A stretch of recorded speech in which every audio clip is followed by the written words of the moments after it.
विहंगम चाल, बहुत ध्यान से समझना विहंगम चाल को। विहंगम चाल होती है पक्षी की चाल।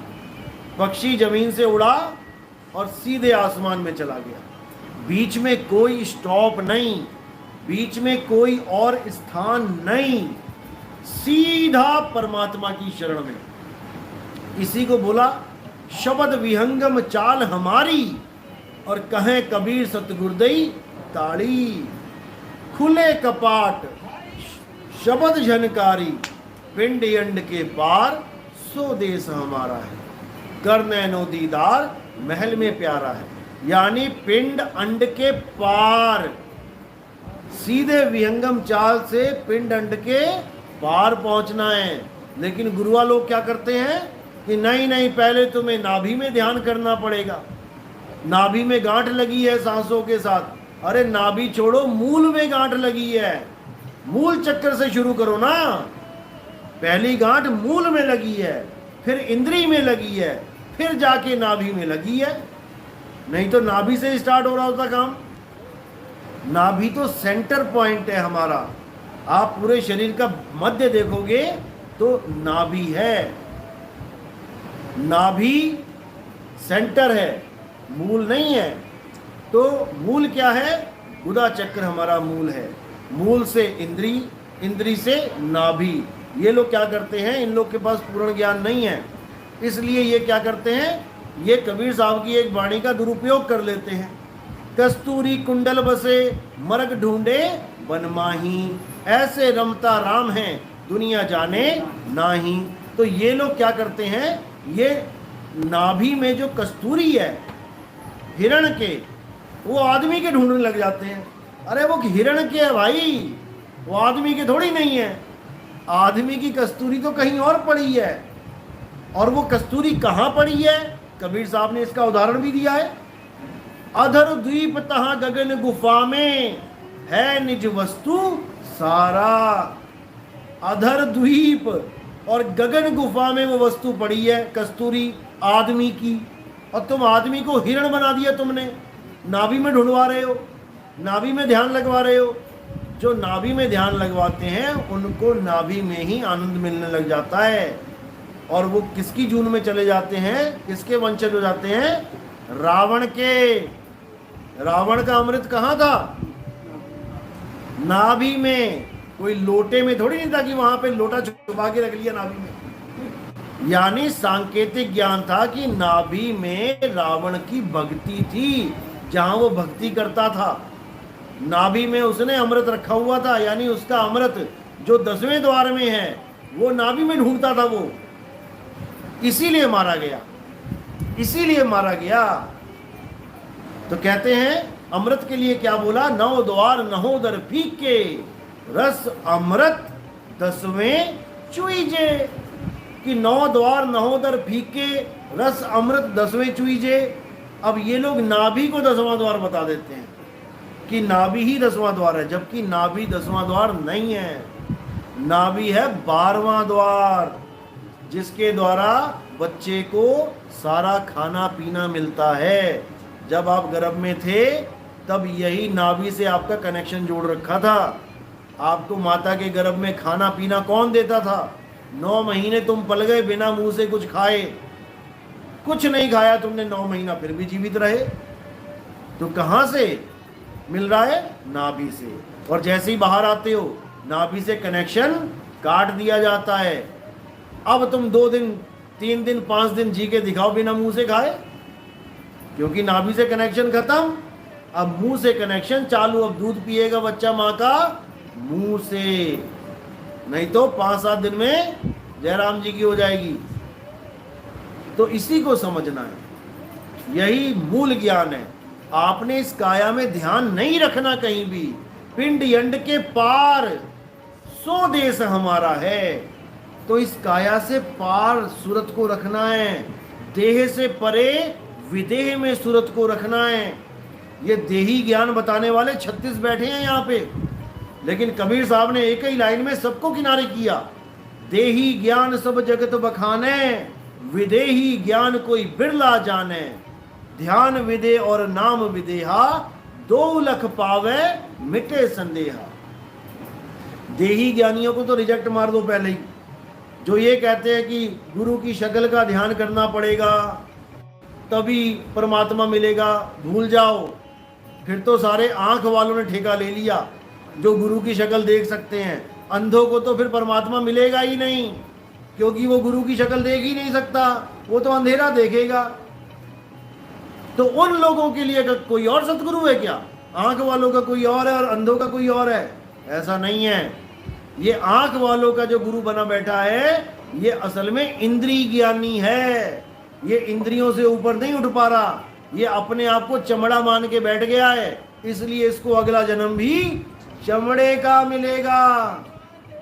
और जो अपने आप को आत्मा जान लेता है, वो सदा सदा के लिए आत्मा में स्थित हो जाएगा। उसको इस चमड़े की जरूरत नहीं पड़ेगी, क्योंकि वो अपने स्वरूप को जानता है। इसीलिए साहिब ने कहा, जो अपने स्वरूप को नहीं जानता वो गुरुआ है। गुरुआ गुरु नहीं है। गुरुआ तो घर घर फिरे, कौड़ी केर 50, और अपने रूप की खबर नहीं, शिष्य करण की आस। वो ये नहीं जान पा रहा कि मैं शरीर नहीं हूं, मैं आत्मा हूं, और शिष्य बनाने में लगा हुआ है। अब अपना स्वरूप क्या बता रहा है कि मेरी फोटो खींच के मेरी फोटो का ध्यान करो। अरे भाई, तेरी फोटो थोड़ी नहीं है ये 5 तत्वों की फोटो है। 5 तत्वों का शरीर है, तुम्हारी फोटो नहीं है ये। जैसे कोई आदमी कुम्हार मिट्टी का घड़ा बना दे, तो उसकी फोटो खींच रहे हो, तो किसकी फोटो खींची तुमने? मिट्टी की फोटो खींची। ऐसे ही ये कुम्हार ने जो घड़ा बनाया है, ये 5 तत्व का, तुम अगर इसकी फोटो खींच के कह रहे हो कि इसका ध्यान करो, तो भाई तुम्हें अभी यही नहीं पता कि तुम मिट्टी नहीं हो। इसीलिए सारे गुरु जितने भी बैठे हैं, अपने स्वरूप को ना जानने के कारण खुद को आदमी मानते हैं, और चेलों को आदमी और औरत मानते हैं, इसीलिए फंसे पड़े हैं।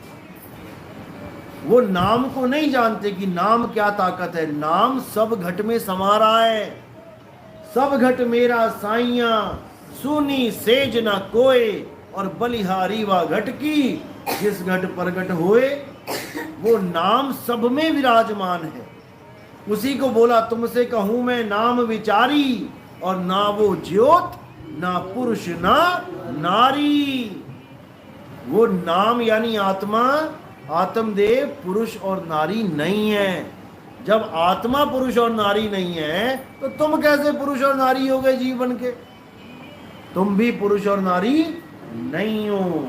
ये केवल 5 तत्वों का घड़ा लटका दिया तुम्हारे सिर पे, तुम अपने आप को घड़ा मान के बैठ रहे हो। तो जब तक ये भरमजाल तुम्हारे दिमाग से नहीं निकला, तब तक भूल जाओ कि तुम भक्ति कर पाओगे। तुम्हारे बस की बात नहीं है। तो सबसे पहले तो खुद को भी विदेही समझो, और अपने गुरु को भी विदेही समझो। तुम्हारा गुरु भी देह नहीं है, तुम भी देह नहीं हो। रविदास जी महाराज कोई देह नहीं है, जो आदमी की मूर्ति बना के तुम उसकी पूजा कर रहे हो। मीराबाई कोई लेडीज नहीं है कि तुमने उसको कृष्ण जी की मूर्ति पकड़ा के बंजारन बना दिया, गली गली घूम रही है। ये केवल देह हैं, और हम देह से परे आत्मा है। इसीलिए कबीर साहब ने पूरा जोर लगाया आत्म ज्ञान के ऊपर। जब लग ना चीनोगे आत्म, तब लग ना मिली है परमात्म। तुम आत्मा को छोड़ के सीधे परमात्मा के पीछे भाग रहे हो, इसलिए वो तुम्हें नहीं मिल रहा। तुम दूध को छोड़ के, दूध को नाली में फेंक रहे हो, और घी को ढूंढने के लिए गली गली में भटक रहे हो। तुम्हें नहीं मिलने का, क्योंकि घी दूध में है, और दूध की तुम्हें परख नहीं है कि दूध में घी है। तो परमात्मा कहाँ रहता है? हमारी आत्मा में। आत्म में राम, राम में आत्म, चीनस गुरमुख विचारे। कहीं और परमात्मा को नहीं ढूंढना है।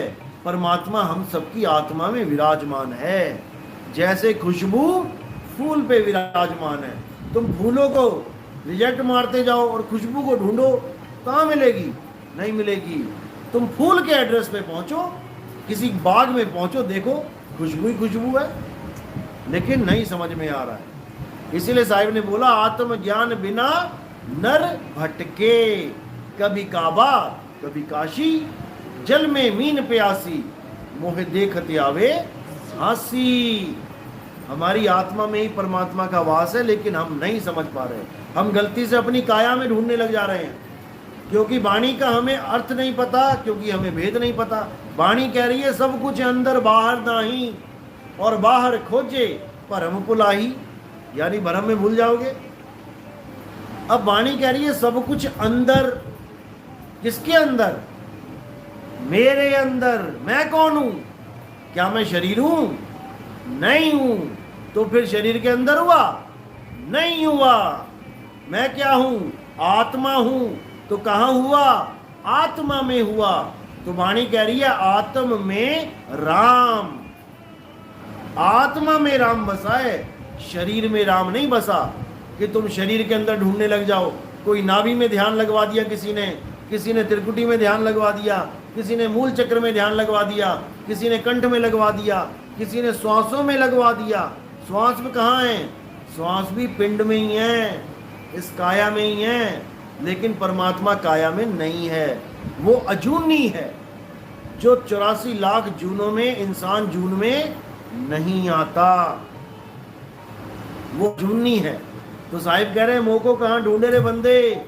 मैं तो तेरे पास में, बिल्कुल पास में। लेकिन वो पास ही सबसे दूर हो बैठा है, क्योंकि उस पास का एड्रेस नहीं पता। तुम्हारे पास में कोई चीज पड़ी है, लेकिन तुम्हारे पीठ के पीछे है, तुम्हें दिखाई नहीं दे रही, इसीलिए वो दूर है। तो परमात्मा भी हमारे पीठ के पीछे है, वो मुझे देख रहा है, और मैं उसको ना देखकर सरगुण और निर्गुण को देख रहा हूं।